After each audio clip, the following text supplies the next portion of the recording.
Part 1. First, you have some time to look at questions 1 to 8.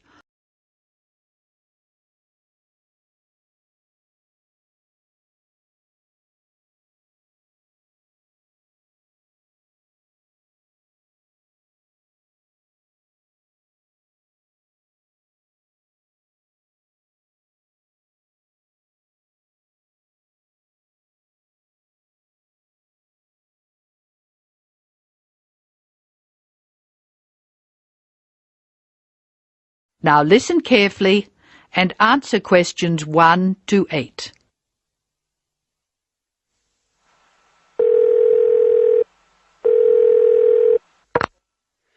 Hello, Foreign Student Advisor's Office. This is Bob Wills speaking. Can I help you? It's Angela Tung here, Bob. I'd like to make a request for special leave. Can I do that over the phone? Hello, Angela. You can make that request by phone, but I'll have to fill the form out. Let me get the special leave form. OK, here it is. Tell me your student number, please.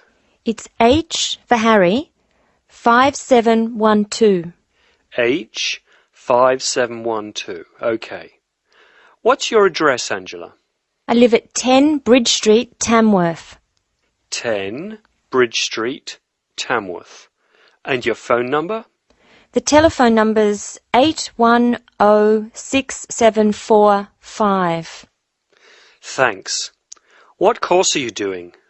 I'm in the writing class. Writing. Who's your teacher this term? Mrs. Green. She spells her name like the colour. Thanks. When does your student visa expire? Let me look. July 15.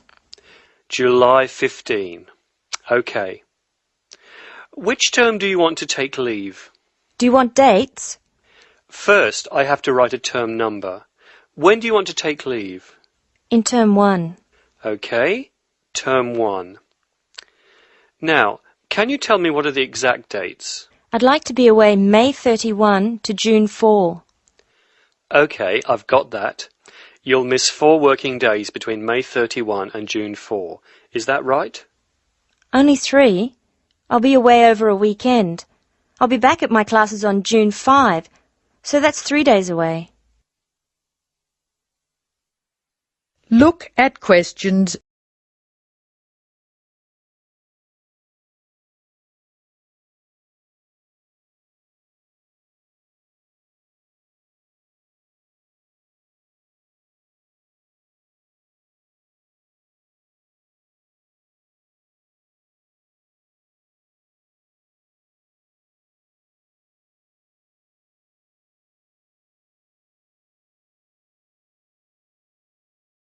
Now listen to more of the conversation between Angela and Bob and answer questions. Why do you want to take leave, Angela? I'm going to visit my Aunt May. She's my mother's sister. She and her husband are my guardians while I'm here. Where do they live? About 50 kilometres from here, near Armadale. That is the end of Part 1. You now have half a minute to check your answers.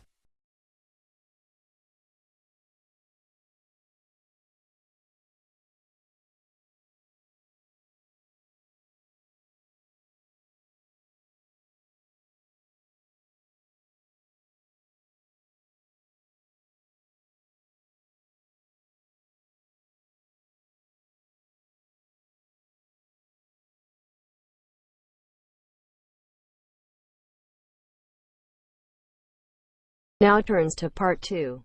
Part 2. You will hear a talk by a representative of an agency that finds people to look after homes when their owners are away. He is talking to a group of homeowners. First, you have some time to look at questions 11 to 20.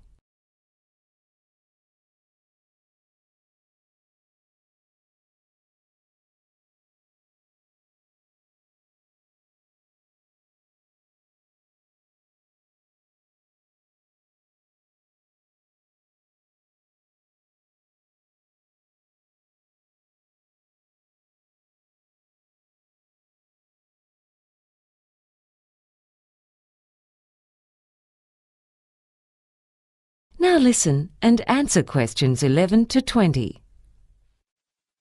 Good evening, ladies and gentlemen. I'm glad you've been able to make it to this introductory talk about our agency, which is called Contented Homes.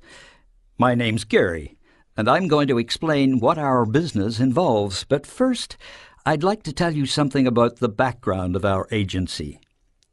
We commenced operations back in 1989. And essentially, our job is to find suitable people to live in and look after other people's homes while they're away. The homeowners, people like yourselves, might be away on holidays or temporarily working in another city or country, and they want to be sure that while they're away, their home will be secure, and that when they come back, everything will be in good condition.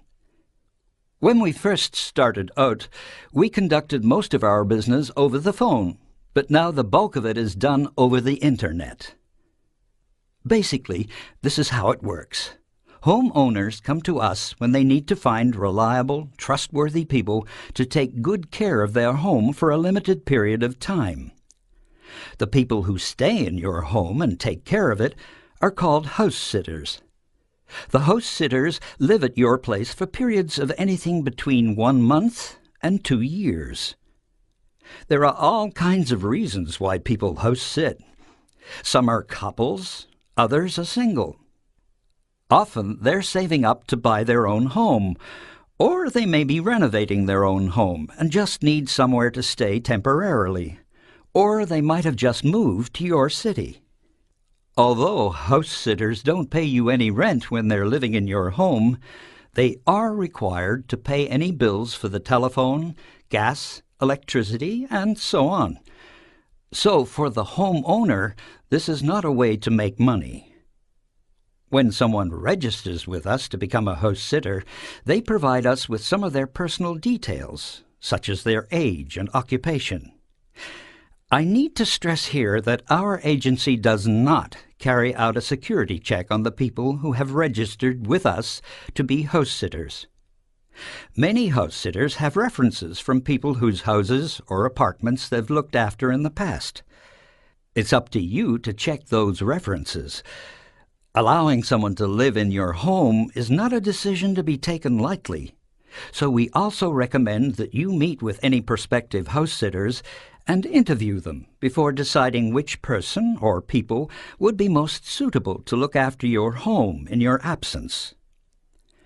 There are similarities between house sitters and tenants, but there are differences as well.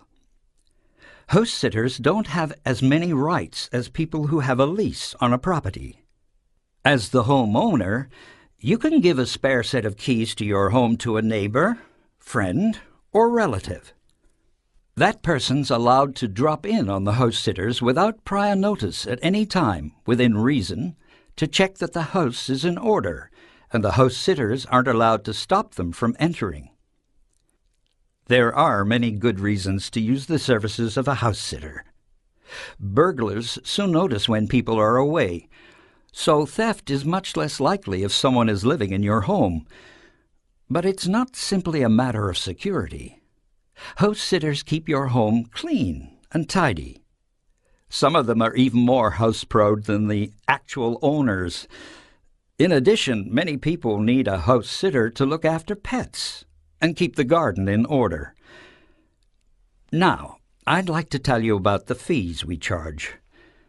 First, you, the homeowners, don't have to pay us anything. When people who want to be house sitters come to us, they have to pay $375 to go into our directory. That's where we get the money to run our service. As I said, we don't check to see that the information supplied by them is correct. It would simply cost us far too much time and money to do that. When you've decided that you want to go ahead and have a house sitter look after your home, we definitely think it's a good idea for you to take out insurance for your home. You'll find that many insurance companies prefer the higher degree of security if someone's living in your home than if it's left empty. Anyway, I hope I've given you a clear idea of our service. And now, I'd be happy to take any questions. That is the end of part 2. You now have half a minute to check your answers.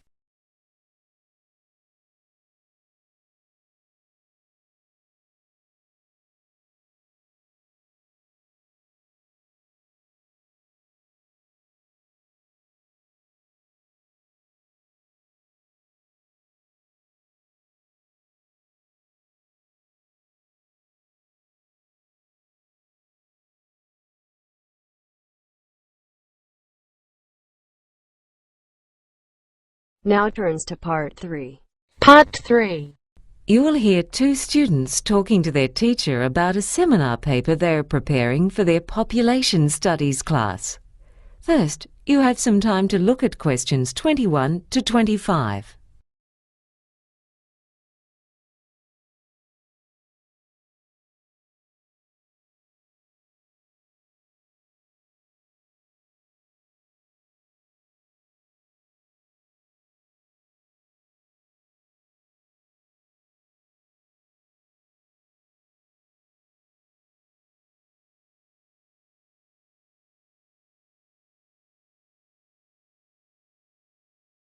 Now listen and answer questions 21 to 25. So, how's your seminar paper going? Oh, it's almost ready. My head's just full of statistics at the moment. Is there anything you found particularly interesting? Yeah. For instance, about where people choose to live when they migrate to Australia. The focus of our talk is on migration to Sydney, but we found we needed to look briefly at migration to other parts of Australia as well. Most migrants go to the big cities, but it isn't the same for all nationalities. For instance, over the last 5 years, with the British, only about 1/3 of them altogether went to Sydney and Melbourne. So where did most of them go? Oh, all over the place. But for some reason quite a few ended up over in Perth. Oh, that's not a bad place to live. No, but with the Chinese, 26% of them choose to live in Melbourne and 58% in Sydney. Really? Do you have any idea why the Chinese and British have such different settlement patterns? Well, not really. Sometimes it's hard to find out exactly why people choose to live where they do. There's a thriving Lebanese community in Melbourne, but more than 7 out of 10 people from Lebanon were drawn to Sydney. I see. So you've covered groups from Europe, East Asia and the Middle East.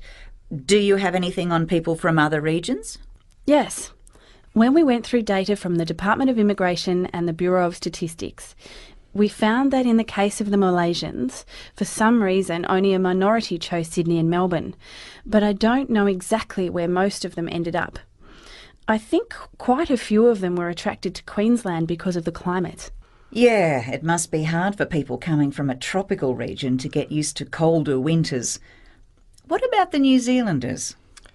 Well, they don't need a visa for Australia, so they're counted separately from all other nationalities. But the vast bulk of them have ended up in Sydney. You'd think that Melbourne would be more to their liking because its climate's more like what they're used to, and the distance from New Zealand to Melbourne is about the same.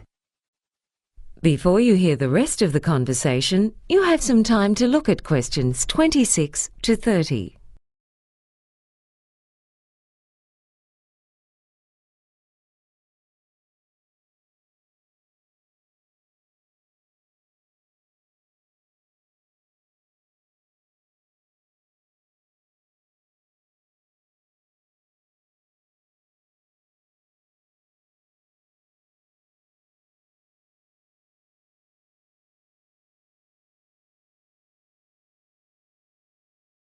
Now listen and answer questions 26 to 30.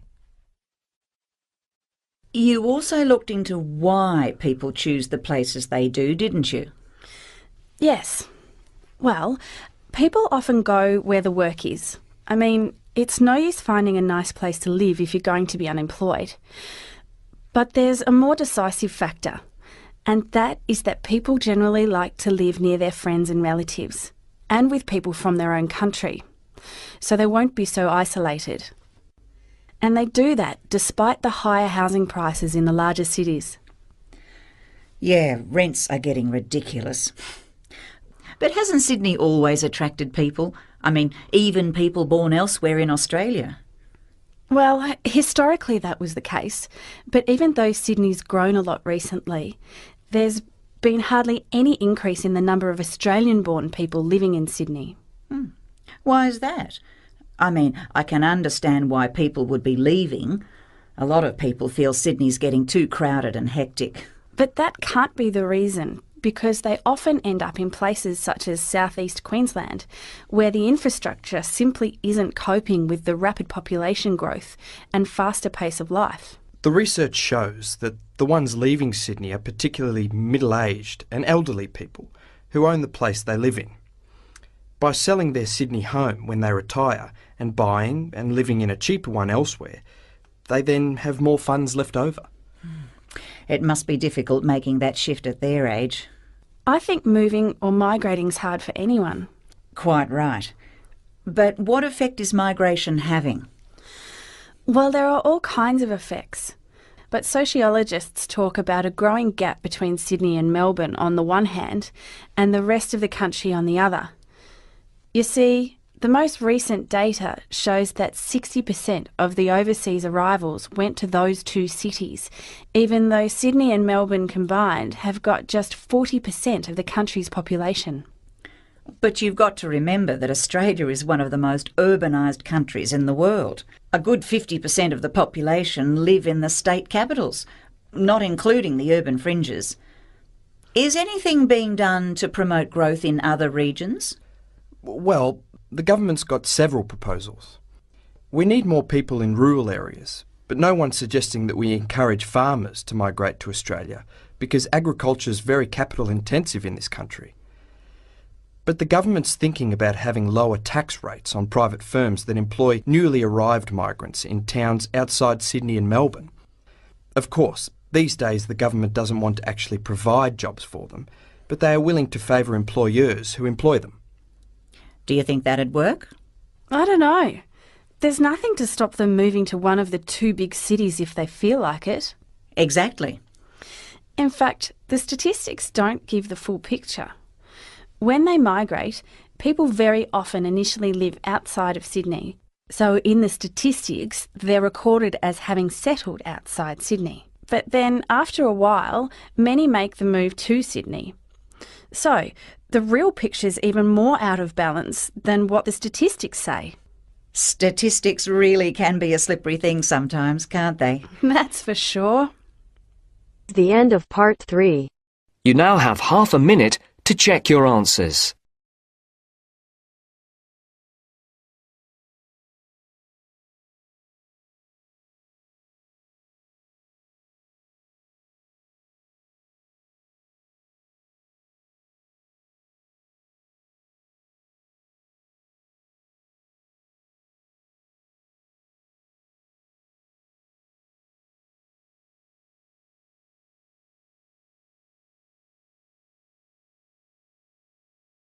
Now turns to part 4. Part 4. Emma Bell is an agricultural scientist. In the following lecture, she describes some of the advantages of the hemp plant. First, you have some time to look at questions 31 to 40.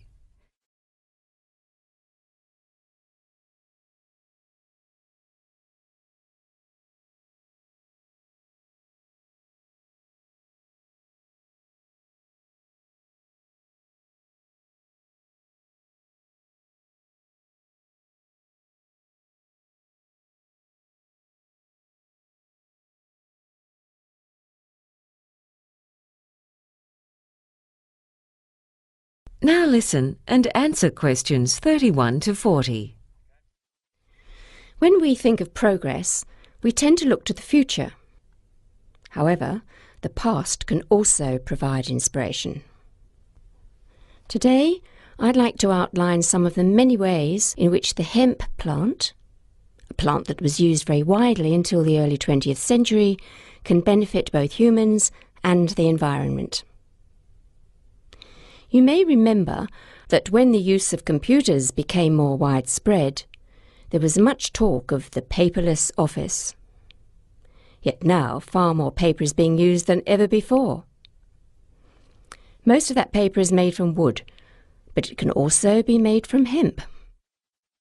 Hemp is a fast-growing annual plant that can be harvested within 4 months of germination, whereas a tree takes 20 years. This means that a hectare of hemp can produce 80 times as much paper as a hectare of trees. In fact, hemp was the main source for paper production until the 20th century, and the paper it makes is of superior quality to that made from wood.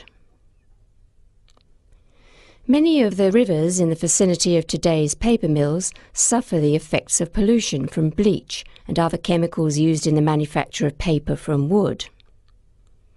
In contrast, paper made from hemp does not require bleach. So much clothing these days is made from cotton, yet fabric has been made from hemp for over 7,000 years.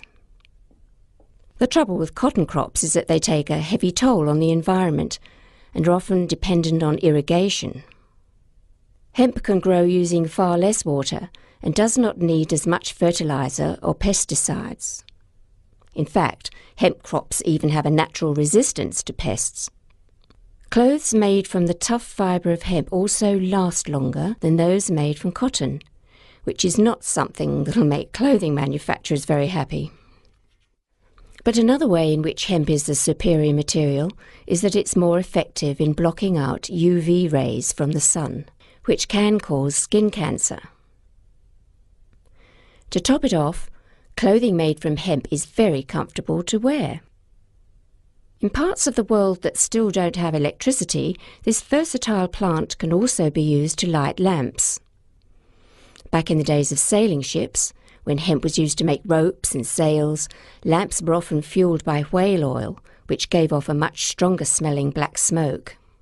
The pursuit of that oil was one of the reasons for the existence of the whaling industry, which hunted many species of whale almost to extinction.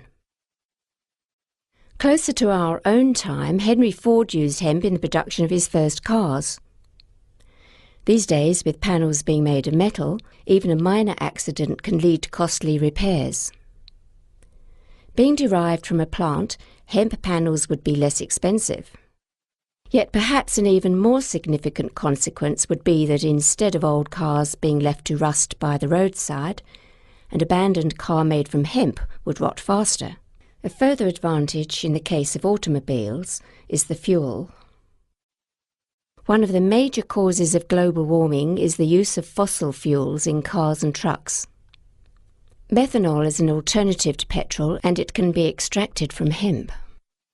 This fuel is already used by racing cars, and it doesn't produce as much air pollution, thus placing a smaller burden on the air we breathe. Hemp is also a source for a variety of foods. The oil that's obtained from the plant can be used to make cooking oil, butter, cheese, and even ice cream. Flour derived from hemp has a greater protein content than normal wheat flour, and its seeds contain all the amino acids, providing a form of protein that's more easily digested than that in soybeans. Carpets made from hemp are more durable than other carpets and are resistant to mildew, which grows in humid or damp conditions.